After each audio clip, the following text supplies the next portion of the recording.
Okay, so let's take a look at another question. This one comes from the 2023 HSC Standard 2 Maths paper. This is question 34 in this paper.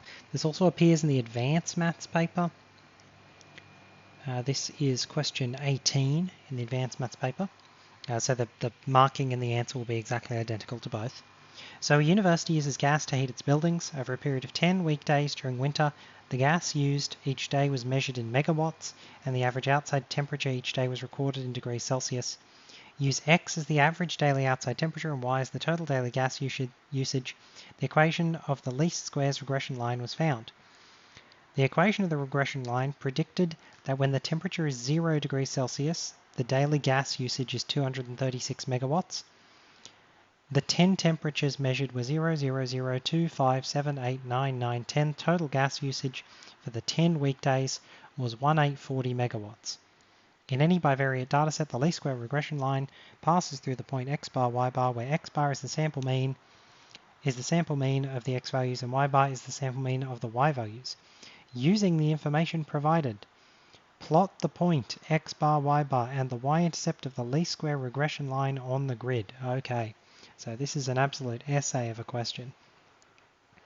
So for part A, we have our daily gas usage grid.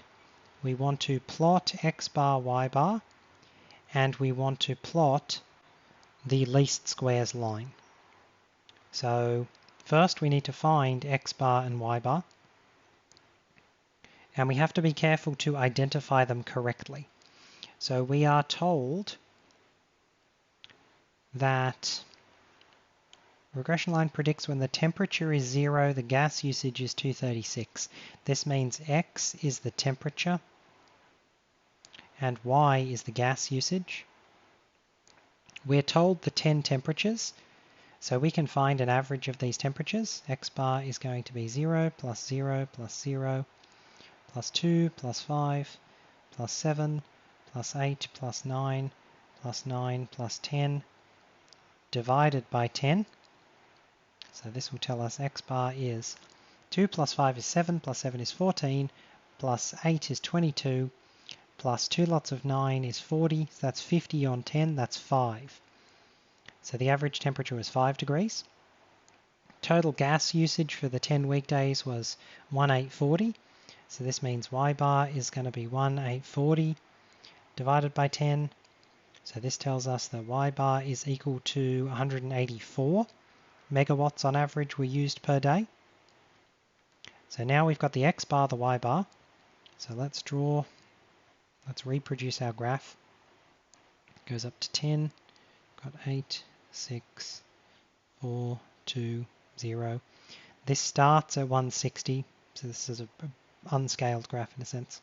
This is 240, in between we've got about 200, then we've got 220, and then we've got 180. So this Y is the megawatts used, and X is the temperature, degrees Celsius.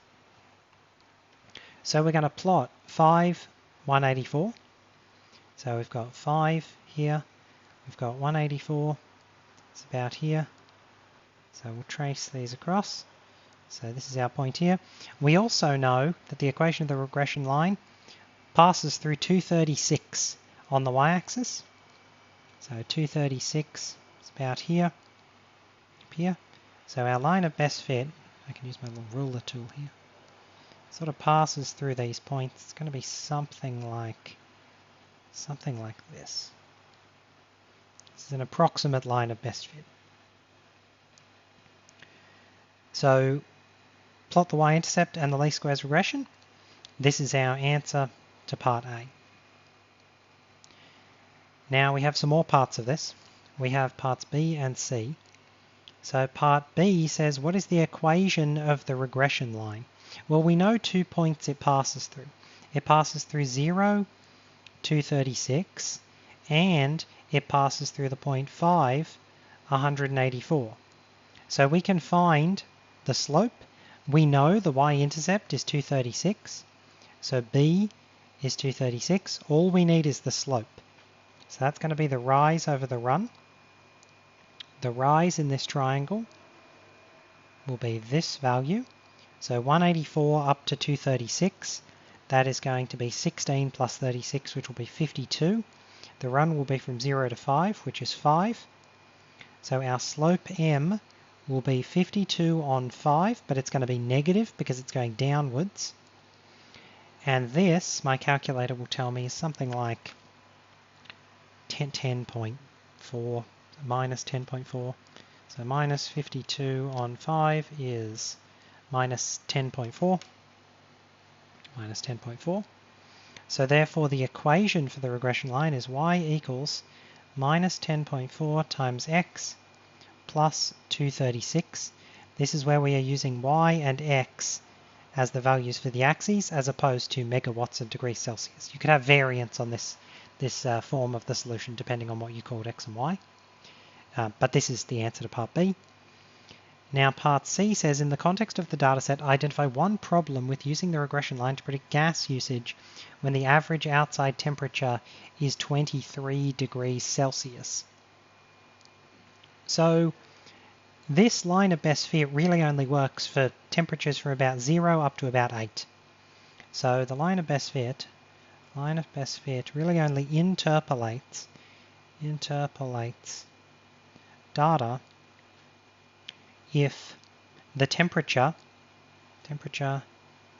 is from 0 to about 8. Right, so this is the range of values that you can sort of use this line for. 23 degrees Celsius is way outside of this. So trying to get the line of best fit to extrapolate data for 23 is not necessarily going to work. We could also plug this value in, and we would find that y equals minus 10.4 times 23 plus 236 is going to give us a really low value. So minus 10.4 times 23 plus 236, it's actually a negative value. It's minus 3.2. Remember, this is in megawatts, right? This is a negative number of megawatts. So this is not possible. You can't have negative gas usage. This model A only works for positive uses of gas. B only really interpolates, gives you strong data when you're interpolating, and that means you have to be between sort of 0 and 8, roughly speaking. Could be a little higher, a little lower. It may still work for those values, but 23 is too far outside of that range. And also 23 gives us a negative value, which is impossible, right? So definitely doesn't work for 23. So let's go through the marking. So for part A, you get 1 mark for calculating either x bar or y bar. So if you get one of these values, you get 1 mark. If you get the other value, you get the other mark. You get a second mark for calculating both of them and plotting them on the grid. So x bar and y bar and plotting that point. You get the third mark for correctly plotting both points on the grid. So this is the intercept point and this extra point. So if you have all of this, you get 3 marks for the first, for part A. Now for part B, you get 1 mark for finding the slope of the regression line or some equivalent. So minus 10.4 here will get you 1 mark. You get a second mark for finding the correct line of best fit. And then for part C, you get 1 mark for a correct justification for why you can't use this line of best fit for a temperature of 23.